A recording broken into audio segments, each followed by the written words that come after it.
Dune Part 2 is now out. My review is up on the channel. Go check that out. But I think it'd be fun to do a Denis Villeneuve film ranking of all the films that I've seen that he's directed. I've only seen 7 of the films that he's directed. I haven't seen Incendies and another one that he's made. I just didn't have the time, but I wanted to rank them all. Make sure to leave your ranking down below in the comments. Make sure to follow me on all my socials, Instagram, Twitter, Letterboxd, all of those would be much appreciated. Make sure to leave a like on this video. It helps it a lot. But let's get right to the tier list. Alright, so as I said in the intro, I haven't seen Incendies yet and haven't seen another one of his foreign films. I think he has another foreign film that I haven't seen yet. So those are the 2 I haven't seen. Let me know down in the comments if those are, you know, great movies. They probably are, because Denis is such a great director.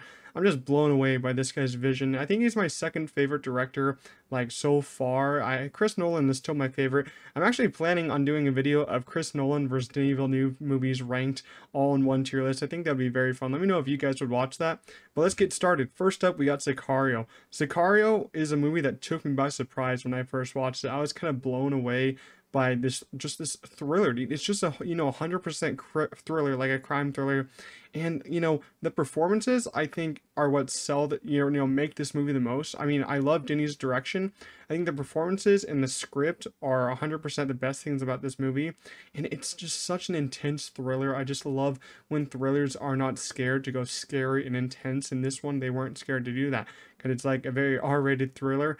And I love the performances. As I said, Emily Blunt is absolutely fantastic as the main lead. Josh Brolin's pretty good. I saw this funny review on Letterboxd. Someone said that Josh Brolin's face in this is the most punchable face they've ever seen, which I find kind of funny. And that's why Emily Blunt basically went at him in the third act. And Benicio del Toro, he plays such a terrifying character. Like, every time that he's on screen and just like looking at the camera, I'm actually kind of shook, because his character is just so creepy but so great. I think Benicio del Toro does a great job in this role. Everyone does a great job. Even Daniel Kaluuya does pretty good in his like small role. It would be interesting to see if it was swapped and Daniel Kaluuya was the main star. That would be interesting. But I feel like Emily Blunt did a terrific job. I think this is one of my favorite roles that she has. This and The Quiet Place, I feel like she does very good at like drama and thriller type movies. And I will say, the dinner sequence at the end had me terrified when I first seen it. It still has me terrified when I rewatched it just a couple days ago. Like, just when Benicio del Toro's character is just interrogating that family that tortured his family and tortures a lot of other families, and the way he just speaks is just so great. He's so calm about it, and then he kills the guy's kids, kills the guy's wife, and then he kills him, that actual guy at the end. So he kills them all. It's just such a terrifying, such a tense scene. That's why I love the script, and I think the direction is so great by Denis. Denis he knows how to direct. He just cooks with everything that he makes. It's actually so crazy, but I love the performance in here. I love how, you know, bleak this film feels. It just feels bleak, and that's what it should, as just such a dense thriller. And it opens you up. The opening of this movie is crazy, and it's just like, it goes right for the opening, and it's like, it's crazy how the opening is. It's just, I feel like they just weren't scared to go dark for this movie, and I love that. I think that they did a great job with it. So Sicario, going in the amazing tier. The first amazing movie we have. Next one, I got Enemy. Enemy is one that I kind of held off watching for a little bit. I watched it for the first time just a couple days ago, and this is, of course, Jake Gyllenhaal. And I'm pretty sure this is Denis' first English feature film, and so I was kind of worried that it wasn't going to be his best. And I will say it's not his best. It's probably the worst one that I've seen so far. But does that mean it's bad? No, I don't think it's bad at all. I don't think Denis has any bad movies that I've seen so far, but it is his worst movie out of his 7, I'll say that. But this movie really, you know, when I was watching it, it really had me intrigued about where we are going, where we're going to end this film, because it's just such an interesting, I will say it's kind of a mystery, because we're kind of exploring, you know, Jake Gyllenhaal's character's subconscious. You know, he has the one character, and then there's another character that looks exactly like this other character, because they're like the same character, same subconscious. There's so many different ending explain videos that I've seen. You know, it's kind of hard to understand the ending, and, you know, to really make your own thought process about the ending. I think they kind of leave it open-ended for you to like make your own thought about what the ending's going for. And I do kind of just love Jake Gyllenhaal's performance here. I mean, you know, Jake Gyllenhaal is perfect in anything, but I think his performance here is really stellar. It's like really a quiet performance in parts, and one half of the character and another character is kind of acting different at the same time. And, you know, I will say, if you've seen this movie, you do know how this movie deals with spiders. And the last shot of the last scene of this movie absolutely just terrified me. I was like, because I'm not a big spider person. Whenever I see a spider, I'm like, kill that thing now. Please get it off planet Earth. Please, just get it. I mean, I haven't seen big spiders, so I don't want to move to anywhere where there's big spiders. But in the last scene of this movie, there's a huge spider that Jake Gyllenhaal's character sees and just like creeps up out of nowhere. It just comes into the scene, and I was like, okay, that's scarier. That's one of the scariest shots I've ever seen, and this is not really a horror movie. And that you know, it's kind of an interesting way to explain, you know, Jake Gyllenhaal's character's lack of commitment toward his wife, because that's supposed to be like, you know, that's supposed to be like his wife kind of in a way, I guess. I'm not really fully you know, this movie hasn't really hit me as much as Denis' other movies have, because I've only seen it once, and you know, I've seen other people say that it gets better on rewatch, so I'm gonna have to rewatch it, you know, in a couple months. But it's so interesting how it discusses like subconsciouses, commitment issues and all that, you know, just being yourself, just having time with others and all that. And this is also a very dark movie, I'd say. It's a very short movie. I think it was only like an hour and a half, and it actually flew by at pretty good pace. And I will say, I was just really like, I was really tense during the whole movie. I love how Denis can capture that intense feeling that you can feel when watching a film. You're like, what's coming next? What's coming next? And it's just the last scene. You're like just you're thrown aback by the last scene. You're like, what am I supposed to, how am I supposed to feel about this? Am I supposed to like these characters?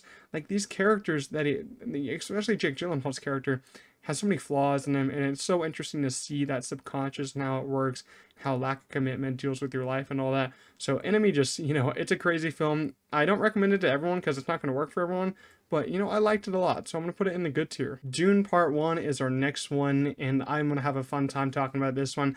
I'm not going to say anything about Dune Part 2 until we get to that. I saved that for last just so we can have some fun with that one. But Dune Part 1, you know, I kind of want to tell a little bit of story about this one. So when this one was coming out in 2021, I think it was, I was like really interested by the trailers because, you know, my favorite genre is science fiction. I really love high science fiction. And the trailer's just like, I was like, this is an epic. This is crazy. I just love everything that's going on in this movie. The shots are crazy. Cinematography, absolutely insane. Greg Fraser did an amazing job on this movie, especially the scale, just him showing the scale and how everything's so massive, how everything's so small. Costume design, set design. This movie, I mean, this movie won 6 Oscars. Like, it's crazy how many Oscars this movie won. But Denis was robbed for Best Director. He didn't even get nominated. That's sad how he didn't get nominated for this movie. But, you know, I saw this movie for the first time in IMAX, opening night, right in the middle, and I didn't know what to expect because I've never heard of this story, never read the book at all. And so I watched the movie, and the movie ended, and I was like, holy crap, this movie was a spectacle. It's an epic. I was like, this is just crazy. And I mean, I was pretty confused though. I was like, half of the movie, I'm like, I don't know what's going on in here. What's a Gom Jabbar? What's Spice? Why is his name Duncan, Idaho? I was like kind of confused at what's going on here. So I watched some ending explained videos, and then I saw it 4 more times. So after 5 times seeing it in the theater, I was like, holy crap, this is a masterpiece. It's now one of my favorite films of all time, one of my favorite science fiction films of all time, and I just can't wait to read the book. So I got the book, started reading it, and then I kind of put it off for a while. I didn't finish the book until 2023, mid-2023. But man, Dune Part 1 was just crazy to experience on IMAX, because it did release on HBO Max and have theaters a day and date, which such a terrible idea from Warner Bros. I don't know why they did that, but I was lucky enough. I watched it in IMAX for my first watch. I kind of feel bad for anyone who didn't watch it on IMAX. Then I saw the re-release a couple weeks ago. Man, what an experience. I feel like everyone just does a terrific job in this movie. And this is where I feel Denis' direction just leveled up in an insane way, because he just did so well with everything, just expanding the lore and just showing what we need to understand. And he doesn't hold your hand through this, which I really like. I like how there's not a lot of holding your hand through this movie, because some movies are confusing and they hold your hand through the whole damn movie. I mean, I like to have my hand held a little bit when watching this so I can get explanations of what's going on. And this does explain a little bit, but you gotta, know the story, know the lore, know the book just a little bit to understand it. And, Timothée Chalamet, what a great performance he had in this. But Oscar Isaac kind of stole the show for a lot of the scenes as Duke Leto. He was great. The Harkonnens are scary. The Sardaukar are scary. Lots of scary scenes in here. Shai Hulud, the sandworms, are absolutely massive. What a spectacle. I just have so many scenes from here that I just love. Duncan Idaho's sacrifice. The sand harvester getting taken by the worm. Oh, such a fantastic scene. Hans Zimmer's score is one of my favorites to date. I think that's my favorite Hans Zimmer score. I was like, oh my god, this is just like a therapeutic kind of score, and lay me down. If I ever die, just play that score at my funeral. I feel like that will be just a wonderful score to play there. But yeah, Dune, just such a spectacle. The first, big science fiction story from Frank Herbert.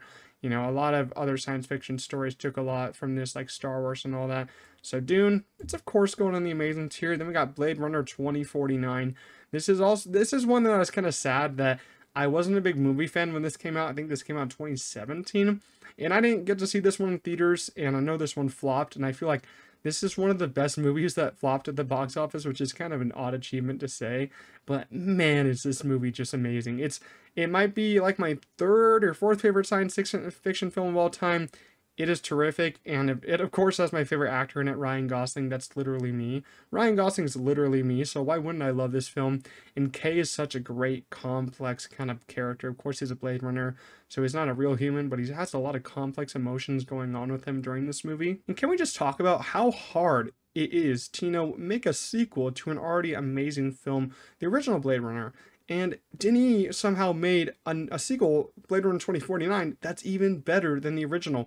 I mean, maybe not a lot of people think that, but me personally, I feel like this is better than the original, and it's one of the best sequels of all time. Well, the story is just so great. I love the script here, and bringing Harrison Ford's character back meant a lot to me, and he seeing, his daughter and all that, having an explanation of what happened after the original Blade Runner, and how they can tell the story of how replicants, there's a miracle, a replicant had a kid. So that was a really interesting part of the story that I love. And I gotta thank Denis for, having Dave Bautista in this film, because the opening scene with Dave Bautista, I think, meant a whole lot to where this film was going to go, and the whole film's, plot line was going to go, and just having him explain it, because I feel like Dave Bautista, he's so underrated. I feel like he's just great in anything that he's in, and just the way he was talking in the opening scene was just great. He's like, because you haven't seen a miracle yet, and I'm like, God, that really kind of got to me. I think that kind of got to Kay at that moment, too. And the fight with him and Ryan Gosling, and when he's just slamming Ryan Gosling's head against the wall, knocks him through the wall, I'm like, holy crap. This isn't supposed to be an action movie, but that scene went really hard. I love that scene. And one of the best parts of this movie is the visuals. Roger Deakins, I think, did the cinematography of this film. The visuals are absolutely insane. It just starts with a shot of just an eye, a close-up on an eye opening, and that's so beautiful. And then it goes to a bleak, Los Angeles. I think it starts in Los Angeles, yeah. It goes to a bleak Los Angeles, just in the future, in the distant future, when there's like nothing left, no greenery, it's just gray. And then we go to the scene where we're with Harrison Ford, and it's like pure orange. That's so cool. I think it won for cinematography. I don't know if it won for anything else. I think it could have won for VFX, but I'm pretty sure it won for cinematography. It's such an amazing science fiction film. It's a slow burn, but I love the slow burn. Ana de Armas is also terrific. Joy in this film is like, everyone wants a joy in their life. Why can't we all have a joy in our life? And I was just blown away by the technology. Ryan Gosling's performance is so subtle. It's amazing, though. I'm putting it in the amazing tier. Next movie we got is Arrival. I'm going to try to talk about this one in kind of a non-spoiler way. I haven't talked about that with all the other ones like that, but I feel like this one's just, a major film that I watched for the first time, and I was kind of blown away by the twist, so I don't really want to talk about the twist in here. If you haven't seen it, watch it, please. The twist is just simply incredible. If you have seen it, you can talk about the twist in the comments. I'll talk about it with you there. And when we get to Dune Part 2, I'm not going to talk about spoilers, so don't worry about that. But Arrival. I watched this actually for the first time in a high school class in my freshman year, when I was in like this film class, like intro to film, and I didn't know what to expect because, at that time I wasn't a big film fan. This is probably the first Denis Villeneuve movie I've ever seen. And, I was a lot younger back then. That was like, I don't know, that was like 5 or 6 years ago at this time. So I didn't really have a lot of knowledge on film. That's why I was in the damn intro to film class to begin with, to learn a lot more about film. And this film taught me a lot more about film and how important, a great story is, a great script is, a great acting performance. Because I feel like this film is also pretty bleak science fiction, and it is a slow burn. I'll say that. It's a pretty slow burn. I mean, it's 2 hours, and it feels, a little bit longer than 2 hours. I can say that. I think that's probably its weakest part, but once you really get to that third act, it really does hit you pretty hard with that big twist. Like, that big twist hit my whole class, and we were all like, what the heck? This is crazy. This twist is crazy. No one saw it coming. Because they do show you flashes of something during the movie, and you're like, what does this mean? What does this mean? This must be from the past. And it's so interesting how he handles that, how Denis handles that direction, where to put those scenes, how the script handles everything. And, Amy Adams, the lead performance of this film, and Jeremy Renner, they are both fantastic here. I love their chemistry in here, and I just love both their performances because they're not big, explosive performances. This isn't a big explosive film. It deals with some pretty, scary subjects though. It's like there's aliens coming down from Earth in these big ass pods, and everyone's just going crazy at this time. And she's kind of like Amy Adams is kind of like this one character that they need for this certain subject of what translating things, what the aliens are saying, the language. So they take her from their school and all that, and everyone's just like freaking out. What are these aliens here for? What's going on? And it's just such an intense story of where it opens up to, and by the end you can finally figure everything out. And I just love the ending here. And they do a great job of scale here too with the cinematography. Like the ships are huge.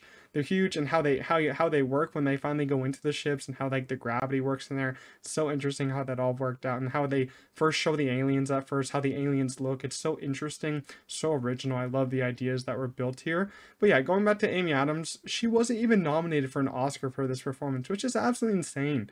Her performance here, I think, is Oscar worthy. I mean, I don't know if it's science fiction, why they didn't nominate her just because it's a science fiction film, and I thought she gave a legendary performance. I think this is Amy Adams' best performance yet.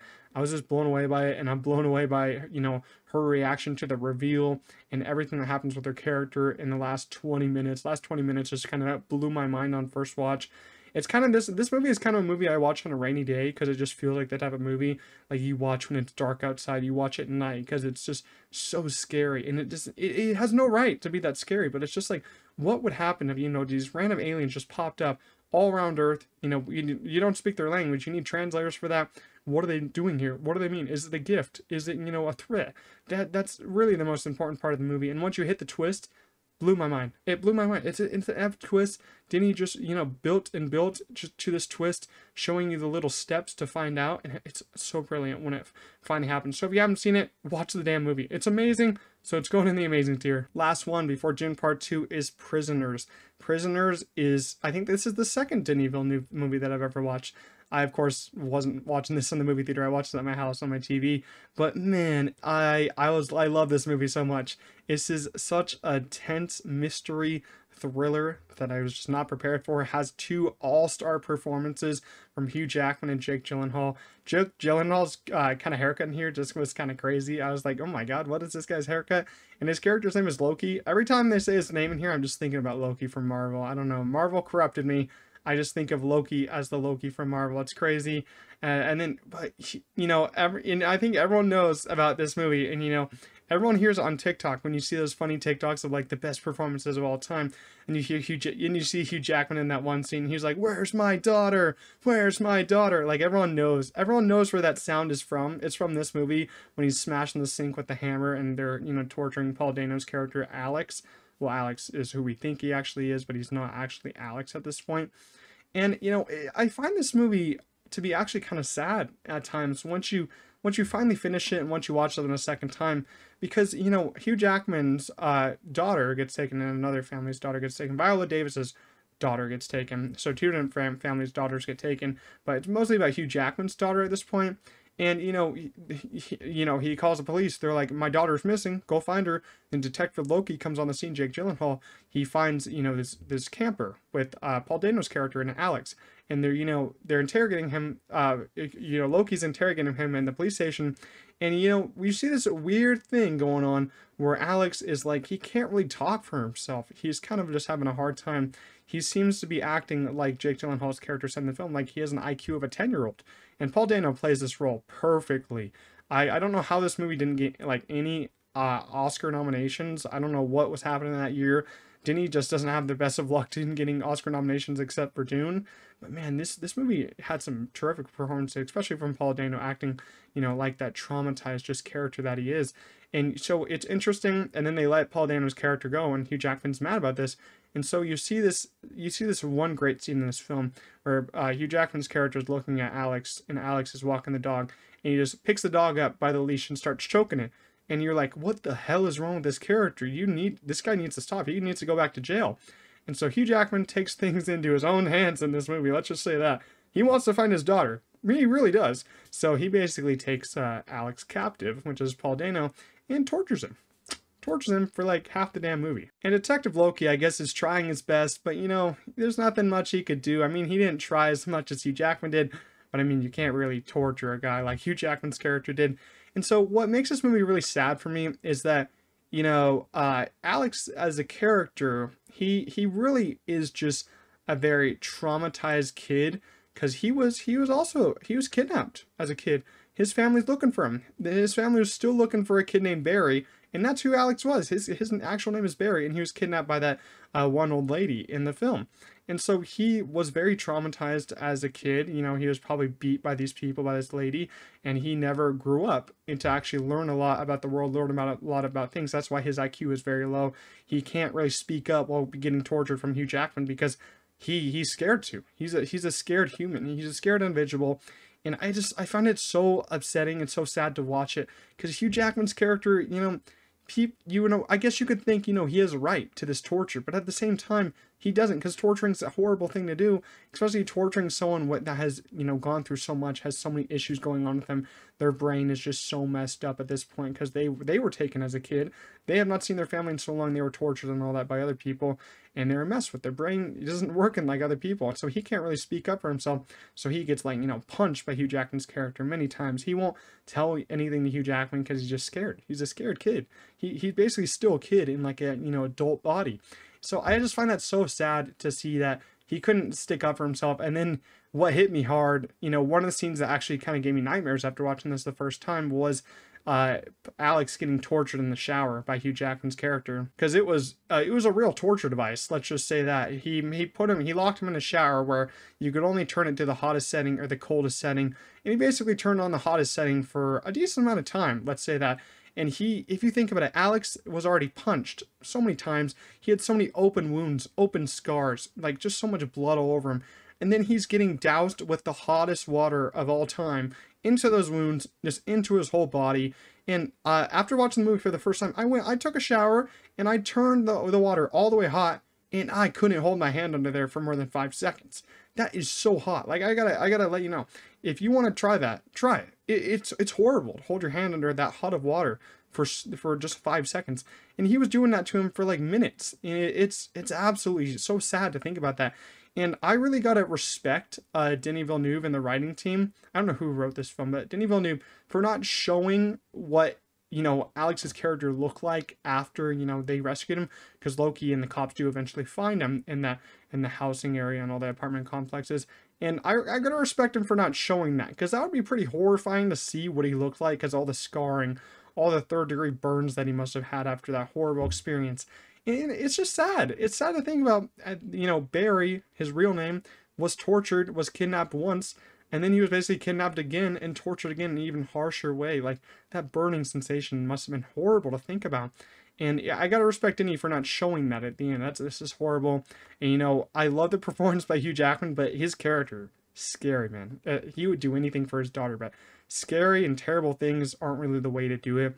But he did in fact find his daughter at the end, and I love the just kind of ambiguous ending of him down in that hole, blowing the whistle just slightly, and Loki's like, what is that noise? What is that noise? And what am I hearing? And they kind of cut it to black. You're not supposed to know if he does find him, but he probably finds him by the end. And Hugh Jackman's character probably gets a decent amount of jail time for what he did to Alex. I mean, Barry, or whatever his name is, whatever you want to call him. He probably does get a decent amount of jail time for torturing him pretty bad. I don't know how much jail time he would get, but I mean, I guess it worked out for him. I guess he found his daughter, but he's probably still going to get jail time for that. And Barry is never going to be, the character of Barry, Paul Dano's character, is never going to be a normal person after getting tortured and kidnapped twice. That's just horrifying to think about. Yeah, that's why I find Prisoners to be a very horrifying picture, but also a very sad picture at the same time. But it's one of my favorite just mystery movies. I loved it so much. And David Dastmalchian, a little bit of a supporting performance here. He gives a great performance, especially in that police precinct where he shoots himself. Killer scene right there. I was just blown away by that. But I will say, this is a very horrifying and sad film with some excellent performances. So Prisoners is, of course, going in the amazing tier. Now for the one we've all been waiting for, Dune Part 2. As I said, review is on the channel. Check that out. My longest review to date, over 20 minutes long. I could gush about this movie for so long. I'm going to try to keep it short in this little tier list. But, oh my god. Did I witness the greatest film of all time? Maybe I did. Because after the movie was done, I became so emotional just thinking about it on the way home. I've never seen a movie like that, I think, in my whole entire life in the theaters. And it kind of changed my perspective on, life, because I walked out and I'm like, this is the happiest I've ever been. I don't think I'll ever find happiness like this again until Dune Messiah. Like this, my life's completed now. I've finally seen Dune Part 2. It's the best movie of the year easily. It's the best Denis film. Let's just say that already. I'm spoilers for the tier list, but I'm sorry. Like, I don't know, seeing this in IMAX is just truly different experience. And I want to say it, if you hated Dune Part 1, I feel like you'll still like Dune Part 2. Dune Part 2 levels up on so many different things that Dune Part 1 didn't get right for so many people. I love both of them, but Dune Part 2 is on a whole nother level. Like, the action's insane. It has one of the best hand-to-hand fights I think I've ever seen in a movie between Fade and Paul. Fade Routha, absolutely killer character. Austin Butler nails this role. I would love for Austin Butler to get a supporting Oscar nom for this next year. That would be really cool, because he is my favorite performance. He just gave me chills the whole movie. Timothée Chalamet leveled up his acting here. This is the best I've ever seen him, and him in the second half is a whole different character, I think, than anything we've seen from him before. And I thought Javier Bardem as Stilgar gives him pretty good comic relief. Denis Villeneuve, though, the direction by this man is absolutely crazy. Like, he's a sci-fi genius. And Greg Fraser, masterful cinematography. Hans Zimmer, love the new pieces of the score. I don't even know how to explain how they did it with this movie. I cannot wait to go see it 10 more times. As I said, it might be the greatest movie of all time. Who knows? This must be how people felt when they got out of Return the King. I'm just going to say that. It must be how they felt with that, because it's something else to witness only on the biggest screen possible. It's all an IMAX ratio. I cannot wait to own this on physical or watch it every single goddamn day. Watch a double feature of this and the first one. That would be really cool. But man, get your tickets. Buy damn tickets. If you want a great 2024 movie, it's right there on the calendar, March 1st. What else am I going to say? How am I going to, like, I would pay for you to go see this movie. That's how good it is. I don't care what anyone says. If someone thinks this is bad, I think they're wrong. They're flat out wrong. Like, I don't care. I mean, I love opinions and all that, but if you think this is a bad movie, you're just wrong. I don't know how to say any more than that. This is a fantastic movie. This is a masterpiece, spectacle, and epic. I was blown away. No bad performances. Nothing bad for me. No complaints. It felt like 2 hours, but it's almost 3 hours. Let's just get that out of the way. Best movie I think I've seen, in the longest time ever. Going in the amazing tier. Let's do the final ranking. Enemy, the only one on the good tier. Denis Villeneuve, no bad movies. What a guy. I love this man. Love him with my life. Second favorite director. No bad movies. I love to see it. On the great tier, there's no movies. Enemy, as I said, on second watch, it could go up to a great tier, but I've only seen it once. Amazing tier. Look at this guy. 6 movies on the amazing tier. Oh my god. What a director, man. What a director. Dune Part 2, get the hell up there to the first position. You deserve to go up there. And then for second position, I kind of always find it tough to do either Dune 1 or Blade Runner 2049. I'm going to edge with Blade Runner 2049 because Ryan Gosling is literally me. Then I'm going to go Dune Part 1. And then we're going to go Prisoners. And then we're probably going to go Arrival because science fiction, and then Sicario. But man, this man's resume is crazy. People need to hire this man. Keep hiring him. Go, go, go. And supposedly he's making another science fiction epic. Like, he's just working. He's working. He loves what he's doing, and I love what he's doing. Everyone should go see Dune Part 2. It's the best movie of the year, best movie of all time, maybe. Who knows?